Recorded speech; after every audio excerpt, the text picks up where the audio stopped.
Welcome to the Podlets podcast. Hello and welcome back to the Kubelets podcast. My name is Nicholas Lane. This time we'll be diving into what it's all about, cloud-native applications. Joining me this week are Brian Lyles. Hi. Carlicia Campos. Hi, everybody. Glad to be here. And Josh Rosso. Hey, everyone. So, how's it going, everyone? Great. It's been a great week so far. I'm just happy that I have a good job and am able to do things that make me feel whole. That's awesome. Wow. Yeah, I've been having a good week as well.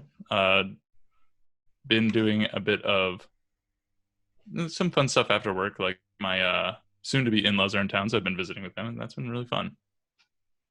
So, cloud-native applications, what does that mean to y'all? Because I think that's an interesting topic. Carlicia, why don't you start? Definitely not a monolith. I think if you have a monolith running on the clouds, even if you started out that way, I wouldn't say it's a cloud-native app. I always think of containers, containerized applications. And if you're using the container system, then it's usually because you want to have smaller systems and more of them. That's the sort of thing. Mm-hmm. And also when I think of cloud-native applications, I think that they were developed, the whole strategy of like the development and the whole strategy of deploying and shipping has been designed from scratch to be done on the cloud system. Cool. Brian, you got any thoughts? Yes. So I think of it as applications that were designed to run in containers.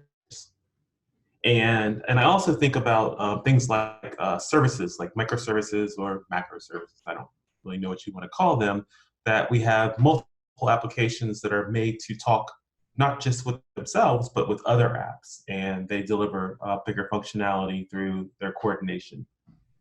And then when I also want to think of cloud-native apps, I think of apps that we are moving to the cloud, and that's a big topic in itself. But applications that we run in the cloud. So all of our new fancy services and our SaaS offerings, a lot of these are cloud-native apps. But then on the other side, I think about applications that are cloud-native are tolerant to failure, and on the other side can actually talk about themselves, about their health and who they're talking to. Gets very complicated. Nice. Yeah, that's interesting. Yeah, that was a side of that I haven't thought about. Josh, how about you? Yeah, I think the key things have been mentioned. I guess the big attributes for me that always come to mind are obviously portability, right? So wherever you're running this application, it can run somewhat consistently, be it on different clouds, or even a lot of people, are running their own cloud, which is basically their on-prem cloud, right? And that application being able to move across any of those places. And oftentimes containerization is one of the mechanisms we use to do that, right? Which is what we all had stated. Then I guess the other thing too is like this whole cloud ecosystem, be it a cloud provider or your own personal cloud, are oftentimes very API driven, right? So the applications, maybe being able to take advantage of some of those APIs should they need to, be it for scaling purposes and otherwise. So it's a really interesting model. Yeah. It's interesting for me, like this question, because it's like we all gave, or so far everyone has given like similar but also different answers. And for me, I'm going to give a slightly different answer. To me, a cloud native application is a lot of the things we said, like portable. I think of microservices when I think of a cloud native application, but it's also an application that can modify the infrastructure it needs via API calls, right? So if your application needs a service or needs a networking connection, the application itself can manifest that via like the cloud offering, right? That's what I always thought of as a cloud native application. Like, so if you need like a database, the application can reach out to like AWS RDS and spin up a database. And that was an aspect that I always found very fascinating with cloud native applications. It isn't necessarily the definition, but for me, that's the part that I was really focus on. I think it's quite interesting. Oh, I have an addition. Also, CI and CD, cloud native apps are made to work well with our CI, our continuous integration, and our continuous delivery / deployment systems as well. So that's another very important aspect of cloud native applications. We should be able to deploy them to production without typing anything in. It should be some kind of automated process. Yeah, that is for sure. So, Felicia, you mentioned something that I think is good for us to talk about a little bit, which is terminology. Keep coming back to that. So you mentioned monolithic apps. What are monoliths then? Well, I am so hung up on what you just said. Can we table that for one few minutes? So you Sure, said a cloud native application for you is an application that can interact with the infrastructure and maybe, for example, spin up a database. And I wonder if you have an example or if you could expand on that. I wonder if everybody agrees with that. I'm not clear on what that even is, because as a developer, which is always my point of view, is what I know. It's a lot of responsibility for the application to have. And for example, when we think cloud native, and I'm thinking now, maybe I'm going off on a tangent here, but we have Kubernetes. Isn't that what Kubernetes is supposed to do? To glue it all together. So the application only needs to know what it needs to do, but like spinning up an outside system is not one of the things I would need to do. But you're an infrastructure professional, so teach me. Sure. Actually, I was going to use Kubernetes as my example for a cloud native application, because Kubernetes itself is an app, right? And it can modify the cloud that it's running in, right? So if you have Kubernetes running in AWS, you can create ELBs, elastic load balancers. It can create new nodes. It can create new databases if you need, as I mentioned. So Kubernetes itself is my example of a cloud native application. And I should say that that's a good call out. My example of what a cloud native application is isn't necessarily that's a rule. All cloud native applications have to modify the cloud in which they exist in. It's more that they can modify that is a component of a cloud native application. So Kubernetes being an example there. I don't know. I guess things like operators inside of Kubernetes, so the rook operator will create storage for you. When you spin up rook to create a Ceph cluster, it'll also spin up the ELBs behind it, or at least I believe it does. Because operators do that kind of functionality as well. I can see what you're saying, because, for example, if I choose to use data storage inside something like Kubernetes, then it will be required of my app to call an SDK and connect to that data storage somehow. Mm-hmm. So in essence, I guess you are using your app. Someone correct me if I'm wrong, but so you would, that's how the connection is created, right? So you just request, but you're not necessarily saying, I want this thing in specific. You just say, I want this sort of thing, which is a data storage. And then you define that elsewhere. So your application doesn't need to know details, but it definitely needs to say, I need this. And I'm talking about, again, when your data storage it's running on top of Kubernetes and not outside of it. Yeah. So that brings up an interesting part of this whole term cloud native app, because I think it's like everything else in this space. Our terms are not super concrete. And an interesting piece about this is that does an application have to map one-to-one with the running process? What is an application? That is interesting, because you could you say that a serverless app or serverless rule, whatever serverless really is, I guess we can get into that in another episode.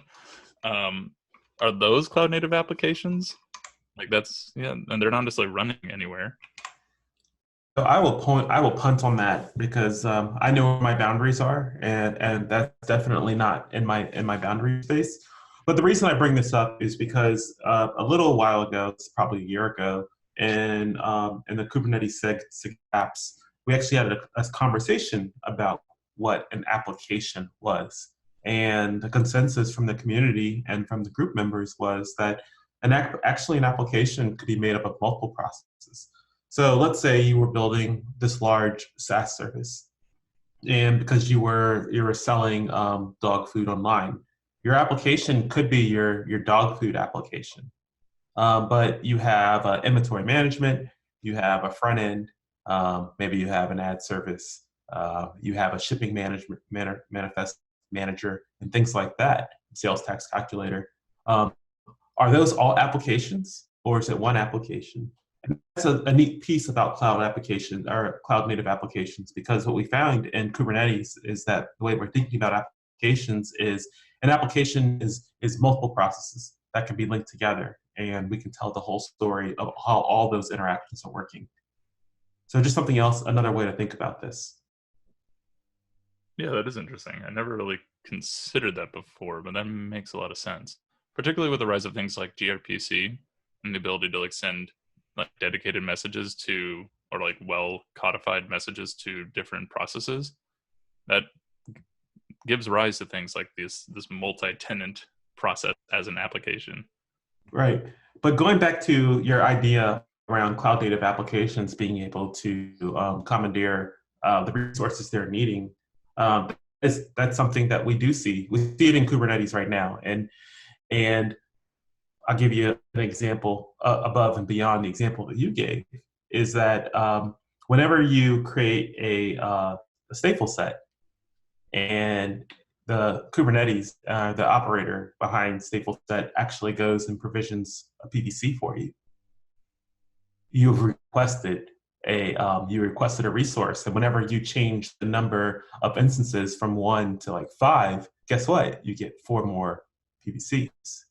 So just to think about it. So that is actually something that is happening. It's a little transparent to people, but I can see to the point of we're just requesting a new resource, and if we're using our cloud services to watch our other things, or our cloud native services to watch our applications, I could see us asking for disk on demand, or even a service like a database or some other type of queuing thing on demand. Just wanted to make that point. Yeah, thank you for that. And when I hear things like this, I think, wow, it sounds very complicated. But then I stop to think about it, and I think, but it's really neat, because it is complicated, but the alternative would have been way more complicated. Yeah. I mean, we can talk about like how is it. So this is sort of how it's done now. I mean, it's really hard to go into details on a 1-hour episode. So we can't cover the how it's done. I mean, conceptually, we are sort of throwing a lot of words out there to try to conceptualize it, but we can also try to talk about it in a conceptual way, how it was done in a non-cloud, how it is done in a non-cloud native world. Yeah, and I kind of want to get back to the question I posed before, like what is a monolithic app? Like what is a non-cloud native app? And not all non-cloud native apps are monoliths, but this is actually something that I've heard a lot, and I'll be honest, I have an idea of what a monolithic app is, but I think I don't have a very good grasp of it. So we kind of talked a bit about like what a cloud native app is, what is a non-cloud native, or what came before a cloud native application. So what is a monolith? Carlisa, do you have any thoughts? Yeah, I have a lot of thoughts on that. I'm personally not a big fan of monoliths. Of course, I worked with them, but once microservices started becoming common, and I started developing in that mode, I am much more of a fan of breaking things down for so many different reasons. Is a controversial topic for sure, but to go back to your question, a monolith is basically, you have an app, and sort of goes to what Brian was saying. It's like, what is an app? So if you think of an app as like one thing, like Amazon is an app, right? It's an app that we use to buy things as consumers. And the other part is the cloud. Let's look at it like it's an app that we use to buy things as consumers. If all, like, we know it's broken down into so many different services. There is the checkout service. There is the cart service. I mean, I am imagining things that I can imagine are small services that compose that one Amazon app. If it was a monolith, those services that like those things are different systems that are talking together. The whole thing would be on one code base. You'll be, right? It's like we will reside in the same code base. It will be deployed together. Will be shipped together. If you made a change in one place, the whole, and you needed to deploy that, you have to deploy the whole thing together. And the teams that are working, you might have teams that are working on separate aspects, but they're working against the same code base. And maybe because of that will lend itself to teams not really specializing on separate aspects, because everything is together. So you might make one change that impacts another place, and then you have to know that far as well. And so there is a lot less specialization and separation of teams as well. Yeah, maybe to give an example of my experience, and I think it aligns with a lot of the details Carlicia just went over, like, even taking 5 years back, my experience at least was we'd write up a ticket and we'd ask somebody to like make a server space for us and maybe run Tomcat on it, right? And then we would write all this Java code and we'd package it into these things that run on a JVM somewhere, right? And we would deploy this whole big application, let's call it that dog food app, right? And it would have maybe even like the state layer, it would have the web server layer, it would maybe have all these different pieces all running together, this big code base, as Carlicia put it. And we deploy it. And that process took a lot of time and was very consuming, especially when we needed to change stuff. We didn't have all these like modern APIs and these kind of decoupled applications, right? But then over time, we started to learn more and more about the notion of like isolating each of these pieces or layers, so that we could have, the web server isolated in its own, let's say, container or unit, and then the state layer and the other layers even isolated, the microservice approach more or less. And then we were able to scale independently, and that was really awesome. So we saw a lot of gains in that respect.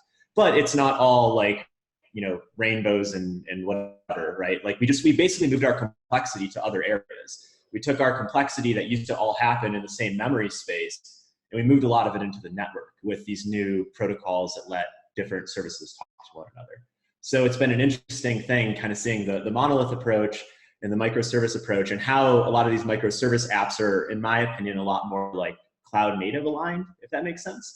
And just kind of seeing how the complexity shifts around in that regard. All right. So let me just say one more thing. Sorry, because it's actually the aspect of microservices that I like the most, and by comparison, the aspect of monolith that I hate the most, and I don't hate it, it's just like I appreciate the least, let's put it that way, is that when you have a monolith, it is so easy because design is hard. So it's so easy to couple different parts of your system, of your app, with other parts of your app, and have coupled code and coupled functionality. And when you break things into microservices, that is impossible, because you're working with separate code bases. And so you're forced to think, what's your interface? You're always thinking about what's your interface and what people need to consume from you. because your interface is the only way in and out, only way into your app, into your system. So I really like the aspect that it forces you to think about your API. And people will argue, well, you can't put the same amount of effort into that if you have a monolith. Absolutely. But in reality, I don't see it. And like Josh was saying, it's not a walk on the park. But I much rather deal with those issues, those complexities that microservice creates than the challenges of running a big. And I'm talking about big monolith, right? Not something trivial. Sorry. Okay, go ahead, Brian. All right. So I will attempt to distill this about how I look at monoliths and how it fits into this conversation. So a monolith is simply an application that is, or a single process in this case, that is running both the UI, the front end code, and the code that fetches the state from a data store, whether that be disk or database. That is what a monolith is. The reasons people use monoliths are many, but I can actually think of some very good reasons. If you have code reuse, and let's say you have a website and you are trying to, and you have forms and you want to be able to reuse those form libraries, or you have data access and you want to be able to reuse that data access code, a monolith is great. The problem with monoliths is as functionality becomes larger, the complexity becomes larger, and not at the same rate. And I'm not going to say that it is, it's not linear, but it's not quite exponential. So maybe it's log n 2 or something like that. But the problem is that at a certain point, you're going to have so much functionality, you're not going to be able to put it inside of one process. See Rails. Rails is actually a great example of this, where we ran into the issues where we put so much application into our Rails source directory, and we try to run it, and we basically run up with these huge processes, and we split them up. But what we found is that we could actually split out the front end code to one process. We could spit out the middleware to multiple processes in the middle, the data access layer to another process, and we could use those. And we could actually take advantage of multiple CPU cores or multiple computers. The problem with this is that with splitting this out is complexity. So what if you have the shared libraries? So what I'm trying to say here in a very long way is that monoliths have their place. As a matter of fact, we encourage, or at least I still encourage people to start with the monolith. Put everything in one place. Whenever it gets too big, you split it out. But in a cloud native world, because we're trying to take advantage of containers, we're trying to take advantage of cores on CPUs, we're trying to take advantage of multiple computers. To do that in the most efficient way, you want to split your application up into smaller pieces so that your front end versus your middleware versus your data access layer versus your data layer itself can run on as many computers and as many cores as possible, therefore spreading the risk and spreading the usage. So everything should be faster. Awesome. That is some great insight into monolithic apps, and also the benefit, pros and cons of them, like something I didn't have before, because I've only ever heard of the phrase monolithic apps, and it's like said in hushed tones or with a swear word directly after it. And so it was interesting to hear the concept of it being that each way you deploy your application is complex, but there are different trade-offs, right? And so it was the idea that I'm like, I always thought, oh, why wouldn't you want to turn your monolithic into microservices? Like, well, there's so much more overhead, so much more yak shaving you have to do to get there to take advantage of microservices. So that was awesome. Thank you so much for that insight. I wanted to reiterate a couple aspects of what Brian said and Josh said in regards to that. So one huge advantage, I mean, your application needs to be substantial enough that you want to do, that you feel like you need to do that, you're going to get some advantage from it. But when you're at that point, and you do that, you split it into services, like Josh was saying, and Brian was saying, you have the ability to increase your capabilities, your process capabilities, based on what aspect of your system that needs it. So you have something that's very low, that requires very low processing. So you run that service with certain level of capabilities, and something that, like your orders process or your orders microservice, then you increase the processing power for that much more so than some other part. And when it comes to running this in the cloud native worlds, I think, and this is more an infrastructure aspect, but my understanding is that you can automate all of that. You can determine, okay, I have analyzed my requirements based on history, and what I need is X, so I'm going to tell the cloud native infrastructure, this is what I need, and the automation will take care of bringing the system up to that if anything happens. So we're always going to be healing and your system in an automated way. And this is something that I don't think gets talked about enough. Like we talk about, oh, things are split up this way and they run this way, but in an automated mode, and this makes all of the difference. Yeah, that makes a lot of sense, actually, right? So basically, monolithic apps don't give us the benefit of automation or like automated deployment, versus like microservices kind of give us, and cloud native applications give us the rise. Yes, and think about this. Whenever you have 5 microservices delivering your application's functionality, and you need to upgrade upgrade the front end code for the HTML, whatever generates the HTML, you can actually replace that piece and not bring your whole application down. And even better yet, you can replace that piece one at a time or two at a time, still have a majority of your application still running, and maybe your users won't even know it all. When you have a monolith, so let's say you have a monolith and you're running multiple versions of these monoliths.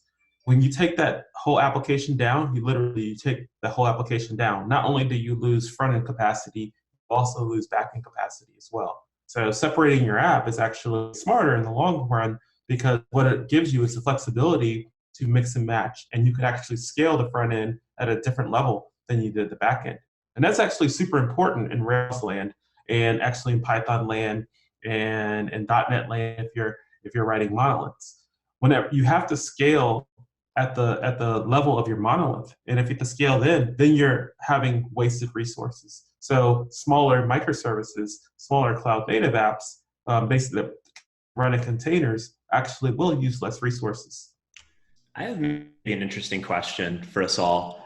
So obviously a lot of cloud native applications usually maybe look like these microservices we're describing. Can a monolith be a cloud native application as well? 100%. Yes, it can. Cool. Yeah, I think so. As long as basically the monolith can be deployed in the mechanism that we described, like CI/CD, or it can take advantage of the cloud. I believe that a monolith could be a cloud native application, sure. So there are monolith, because I'm glad you brought that up. I was going to bring that up because I hear Brian using microservices in cloud native apps interchangeably. And it makes it really hard for me to follow, okay, so what is not a cloud native application, or what is not a cloud native service, or what is not a cloud native monolith? For example, so to start this thread with the question that Josh just asked, which became also my question. If I have a monolith app running on a cloud provider, is that a cloud native app? If it's not, what piece of the puzzle needs to exist for that to be considered a cloud native app? And then the follow-up question, I'm going to throw it out there already, is that why do we care? What's the big deal if it is, if it isn't? Wow. Okay. Well, let's see. Let's unpack this. I've been using Microsoft service and cloud native interchangeably. Probably not to the best effect, but let me clear up something here about cloud native versus microservices. Cloud native is a big term, and it goes further than an application itself. It's not only the application, it's also the environment the application can run in. It is the process that we use to get the application to production. So monoliths can be cloud native apps. We can run them through CI/CD. They can run in containers. They can take advantage of their environment. We can scale them independently. But when we use microservices instead, this becomes easier because our surface area is smaller. So what I want to do is not use that term like this. I will not. Cloud native applications is an umbrella term, but I won't ever say cloud native application. I always say a microservice. And the reason why I'll say the microservice is because it's a much more accurate description of that process that is running. Cloud native applications is more of the umbrella term. Yeah, I think I think it's really interesting because a lot of the times that we're working with customers when we go out and kind of introduce them to Kubernetes, we're oftentimes being asked, how do I make my application cloud native, right? And to that, to kind of what you're talking about, Brian, and to your question, Carly, I feel like a lot of times people are a little bit confused about it because sometimes they're actually asking us, how do I break this legacy app into smaller microservices, right? But sometimes they are actually asking, like, how do I make it more cloud native? And usually our guidance or the things that we're working with them on is exactly that, right? It's like getting that application in a container so we can have it portable, whether it's a monolith or a microservice, right? We're containerizing it, we're making it more portable. We're maybe helping them out with health checks that the infrastructure environment they're running in can tap into and know the health of that application, whether it needs to restart it, like Kubernetes as an example.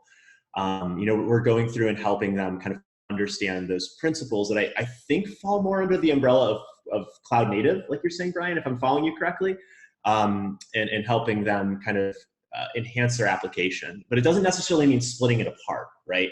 It doesn't mean running it as smaller services. It just means following these more cloud native principles. It's hard to talk about this without just continuing to say cloud native, right? So that's actually a good way of putting it. A cloud native application isn't a thing. It's a set of principles that you can use to guide yourself to running apps in cloud environments. And it's interesting, when I say cloud environments, I'm not even really particularly talking about Kubernetes or any type of scheduler. I'm just talking about we're running apps on other people's computers in the cloud. This is what we should think about. What should we think about? And it goes to those principles where we use CI/CD. Storage maybe most likely will be ephemeral. Actually, you know what? That whole process, that whole virtual machine that we're running on, that's ephemeral too. Everything will go away.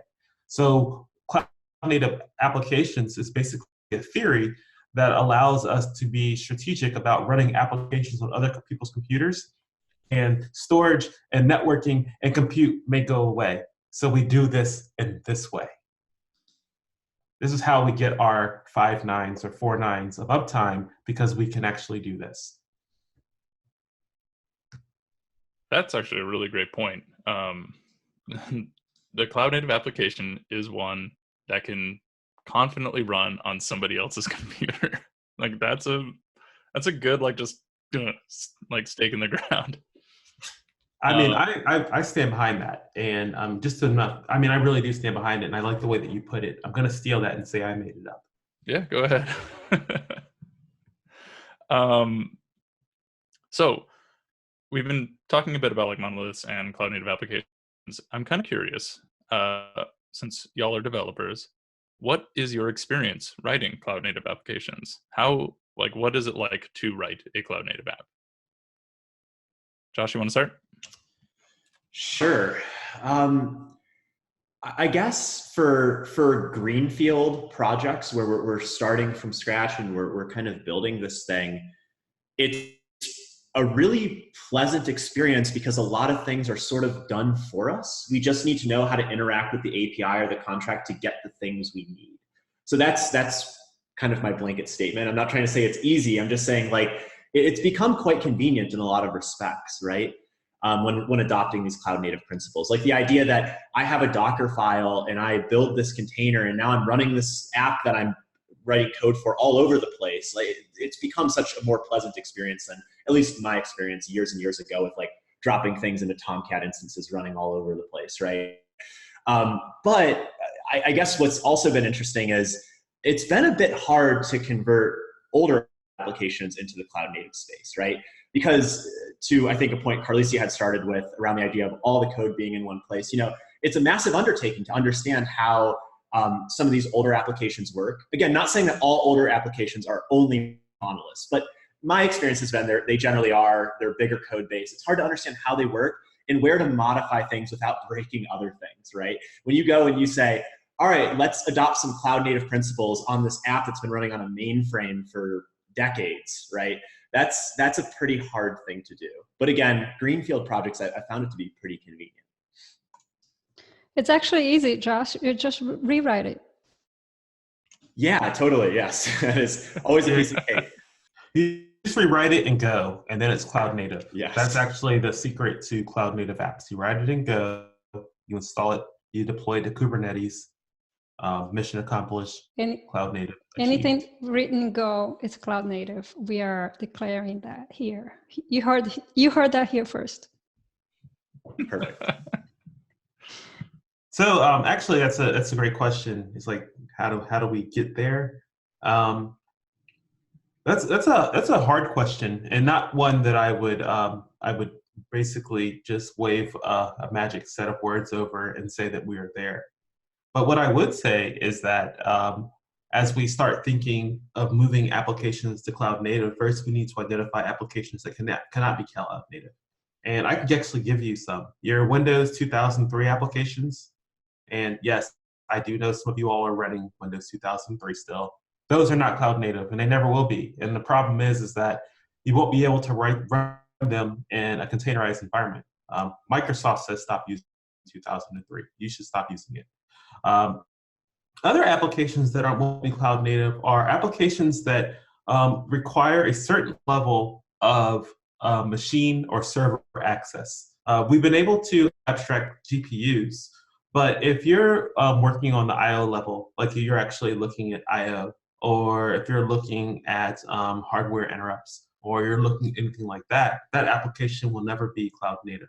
Because there's no way that we can, in a shared environment, which most likely your application will be running in the cloud, there's no way that, first of all, that the hypervisor that is actually running your virtual machine wants to give you that process or give you that access, or that it's not being shared with, from 1 to 200 other processes on that server. So applications that want low-level access or have real time, you don't want to run those in the cloud. They cannot be cloud native. But that still means a lot of applications can be. So I keep thinking of, if I own a tech stack and I every once in a while stop and evaluate if I am squeezing as most tech as I can out of my system, meaning am I using the best technology out there to the extent that fits my needs? If I am that kind of person and I don't really know, I don't know, it's like, well, let's say I'm a decision maker. And even if I was a tech person, like a hands-on tech person, I still would not have, unless I'm one of the architects. But sometimes even architects don't have an entire vision. I mean, they have to talk to other architects to have a greater vision of a whole system, because systems can be so big. But at any rate, if I'm an architect or I own that tech stack one way or another, and my question is my system a cloud native system? Is my app a cloud native app? I'm not even sure that we clarified enough for people to answer that. I mean, it's so complicated. Maybe we did. Hopefully we helped a little bit. But so basically, these will be my questions, like how do I know and if I'm there or not? Because my next step would be, well, if I'm not there, then what am I missing? Let me look into it and see if the cost benefit is worth it. But if I don't know what's missing, what do I look at, right? How do I evaluate? How do I evaluate if I'm there, and if I'm not, what do I need to do? So we talked about this a little bit on episode 1, which we talked about cloud native, like what is cloud native in general. And now we're talking about apps. And so, there should be like a checklist of things cloud native, like should at least have this set of things, like the 12-factor app. What do you need to have to be considered 12-factor app? We should have a checklist. 12-factor app, I think having that checklist is part of being a microservice in a cloud-native app, but I think that needs to be more. And I just wish we would have that. Not that we need to we would come up with that list now, but something to think about. Someone should do it. No? Yeah, it would be. Is it reasonable or no to want to have that checklist? So there is that checklist does exist. I know that Red Hat has one. I know that IBM has one. I would guess VMware has one on one of our web pages. The problem is they're all different. Yeah. So what I do, and this is me trying to be fair here, the new stack, basically they're a cloud. They talk about things that are happening in the cloud and tech. If you search for the new stack and cloud native application, there is a 10 bullet list. That's what I send to people now. And the reason I send that one rather than any vendor is because a vendor is trying to sell you something. They're trying to sell you their vision of cloud native where they excel, and they will give you products that help you with that part, like CI/CD. Oh, we have a product for that. So I like the new stack list. And actually, I Googled it while you were talking, Carlicia, because I wanted to bring it up. So I'll just go through the titles of this list, and we'll make sure that we make this link available. So it says 10 key attributes of cloud native applications. Packages, lightweight containers. Developed with best of breed languages and frameworks. That doesn't mean much, but that's how nebulous this is. Designed as loosely coupled microservices. Centered around APIs for interaction and collaboration. Architected with clean separation of stateless and stateful services. Isolated from server and operating system dependencies. Deployed on self-service elastic cloud infrastructure. Managed through agile DevOps processes. Automated capabilities. And the last one, defined policy-driven resource allocation. And as you see, those are all very much up for interpretation or implementations. So a cloud-native app, from my point of view, tries to target most of these items and has an opinion on most of these items. So a cloud-native app isn't just one thing. It's a mindset that I am running. Like I said before, I am running my software on other people's computers. How can I best do this? I added the link to our show notes. Now, when I look at this list, I don't see observability. I literally, that word is not there. Does it fall under one of those points? Because observability is another newish term that seems to be a part and parcel of cloud native. Correct me here, people. I am. Actually, the 8th item, managed through agile DevOps processes, is actually, they don't talk about monitoring observability, but for an application, for a person who is not developing an application, so whether you have a DevOps team or you have an SRE practice, you're going to have to be able to communicate the status of the application, whether it be through metrics, logs, or or whatever the other one is. I'm thinking traces. So that is actually, I think it's baked in, it's just not called out. So to get the proper DevOps, you would need some observability. So that's how you would get that observability. So this is how obscure these things can be. I just want to point this out. It's so frustrating. So literally, we have item 8, which Brian has been a sysadmin developer So he's super knowledgeable. He can look at that and understand and know what it means. But I look at that and there's the words log, metrics, observability. None of these words are there. And yet Brian knew that that's what it means. That's what it meant. And I don't disagree with him. I can see it sort of now, but why does it have to be so obscure? I think a big thing to consider too is like, it very much lands on a spectrum, right? Like something you would ask Carly, so like, how do I qualify if my app is cloud native, or what do I need to do? And, you know, a lot of people in my experience are just adopting parts of this list, and that's totally fine. You know, worrying about whether you fully qualify as a cloud native app, since we've talked about it as more of a set of principles, is something, I don't know if there's too much value in worrying about like whether you can like plop that label onto your app, as much as it is, oh, I can see our organization or our applications having these problems, like lacking portability when we move them across providers, or not, going back to observability, not being able to know what's going on inside of the application and where the network packets are headed when they switch between apps and where latency is happening. And as those problems come on, really looking at and adopting these principles where appropriate. Sometimes it just might not be worth the engineering effort to adopt them. One of the more cloud native principles, you know, you just kind of pick and choose what's most valuable to you. Yes, and actually, this is what we should be doing as experts, as thought leaders, as industry movers and shakers. Our job is to make this easier for people coming behind us. At one time, it was hard to even start an application or stop your operating system.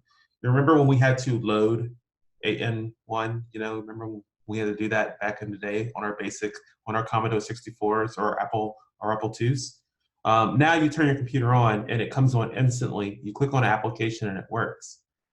We need to actually bring this whole cloud movement to that point where things like if you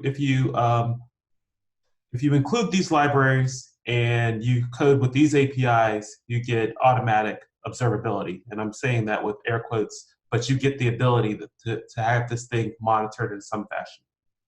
If you use this practice and you have this stack, CI/CD should be super simple for you. And we're just not quite there yet. And that's why the industry is definitely rotating around this. And that's why there's been a lot of buzz around cloud native and Kubernetes, is because people are looking at this to actually solve a lot of these problems that we've had, because they just haven't been solvable because everybody's stacks are too different.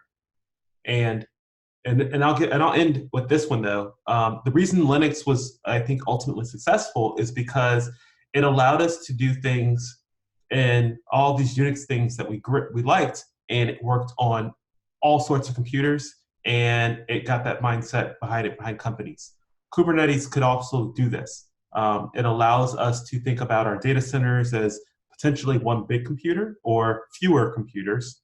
It allows us to make sure things are running. And once we have this, now we can develop new tools that will help us with our observability, with our getting software into production and upgraded and where we need it. Yep. Awesome. So on that, we're going to have to wrap up for this week. Let's go ahead and do a round of closing thoughts. Josh? I don't know if I have any closing thoughts, but it was a pleasure talking about cloud native applications with you all. Thanks. Yep. And Brian?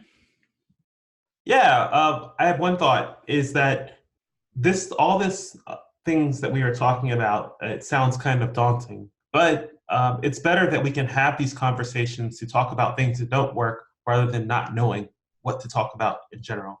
So this is a journey for us, and I hope you come for more of our journey. Great. Carlicia? First, I was going to follow up on Josh and say I'm thoughtless, but now I want to follow up on Brian and say, yeah, no, I have opinions. It's very much what Brian said for me. The bridging of what we can do using cloud native infrastructure and what we read about it and what we hear about it, like for people who are not actually doing it, is so hard to connect one with the other. And I hope by being here and asking questions and answering questions. And hopefully people will also be very interactive with us and ask us to talk about things they want to know, that we'll, try to connect the two little by little. I mean, I'm not saying it's hard rocket science and nobody can understand it. I'm just saying for some people who don't have like multi-background experience, they might have big gaps. So yeah, and that is for sure. This was a very useful episode for me. I'm glad to know that everybody else is just as confused of what cloud native applications actually mean. So that was awesome. It was a very informative episode for me, and I had a lot of fun doing it. So thank you all for having me. Thank you for joining us on this week of the Kubelets podcast. And I just want to wish our friend Brian a very happy birthday. Bye, y'all. Happy birthday, Brian. Aww. We love you. For All real. right. All right. Bye, everyone. See ya.